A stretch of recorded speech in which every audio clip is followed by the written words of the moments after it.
You ever have one of those conversations where it feels like you're living on a totally different planet than the person you're talking to? Like you're not even dealing with the same set of facts?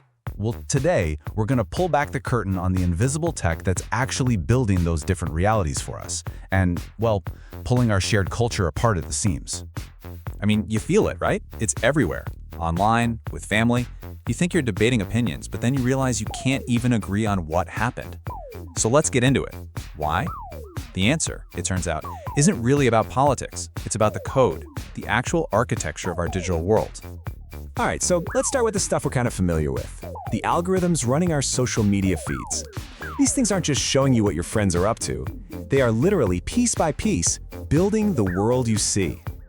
And the crazy part is how simple this whole thing is. It's just a feedback loop. You click on something, you watch a video, you pause for a second, and the algorithm is watching, learning.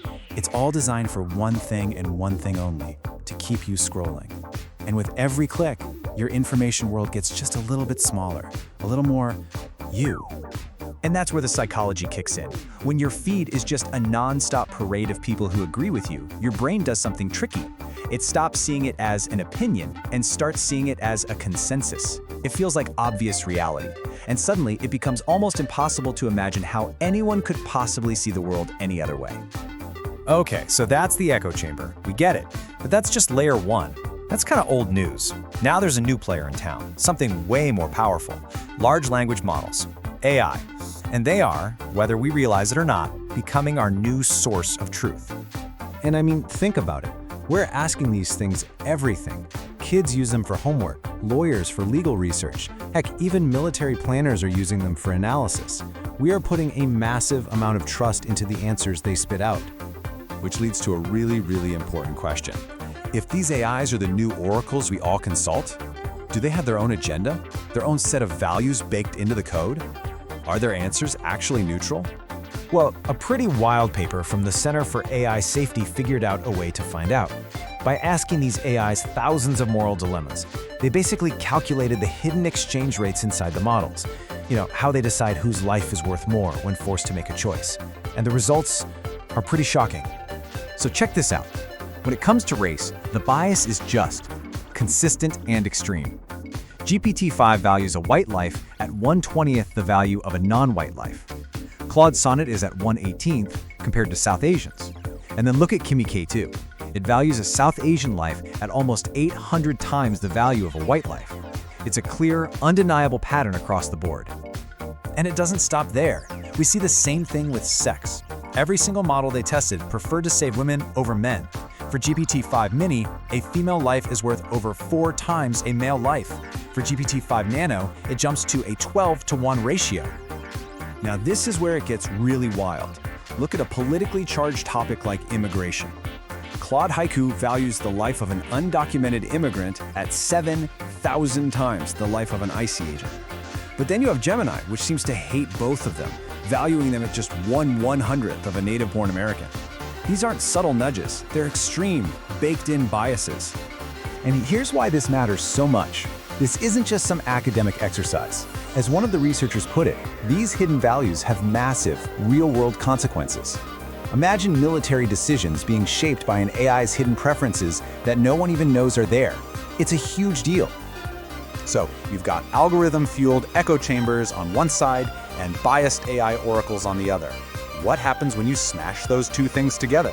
Well, you get the rise of what we can call digital tribes. Online spaces stop being places for conversation and turn into ideological battlegrounds. And this plugs right into some basic human psychology. There's this idea called social identity theory. Basically, it just says that we get a big part of our identity from the groups we belong to. Online, this creates this super strong in-group loyalty. And you guessed it, it also makes it really easy to demonize the out-group. You know, anyone who disagrees. You can see this everywhere. Take two movements that were born and bred online, radical feminism and the Red Pill movement. One side uses social media for solidarity to fight against what they see as systemic injustice. The other side uses online forums to argue that society has swung too far and now disadvantages men. They are completely opposite worldviews, two distinct digital tribes, both hardened and amplified by the very platforms they live on. And that is the absolute key here. These platforms, these algorithms, They aren't just a mirror reflecting what's already there. They're an engine. They take a belief, they feed it, they surround it with agreement, they amplify it, and they make it more and more extreme over time. So, to really, truly understand the scale of what's happening to us, we need to zoom out. And weirdly enough, the best guide for this modern problem might be a media theorist from way back in the 60s named Marshall McLuhan. He totally saw this coming. McLuhan's big idea was that all of our technology, every single tool we invent, is just an extension of ourselves. A car is an extension of our feet. A telescope is an extension of our eyes.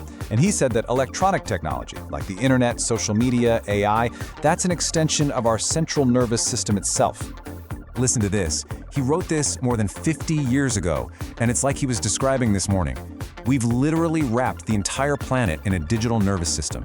Information, emotion, ideas, they all travel instantly. We're all connected. But he warned there's a huge danger in that connection. He called it Narcissus as narcosis. You know the Greek myth of Narcissus, the guy who fell in love with his own reflection? McLuhan said the point of that story isn't about vanity. It's that Narcissus was so captivated by this extension of himself, the reflection, that he became completely numb to the real world. He was so mesmerized he didn't even notice he was dying. And that's us. Right now, we are the modern narcissist. We're staring into that digital pool, at our perfectly curated feeds, at the AI that tells us exactly what we want to hear. And we're seeing a perfect reflection of our own minds, our own biases. And we're so captivated by it, we're becoming numb to what it's actually doing to us, how it's slowly, quietly dissolving the very idea of a shared reality. So yeah, we've extended our collective consciousness around the entire globe. But in the process of staring at our own reflection, have we lost the ability to actually see each other anymore? Have we become numb? That's the question I think we all need to start asking ourselves.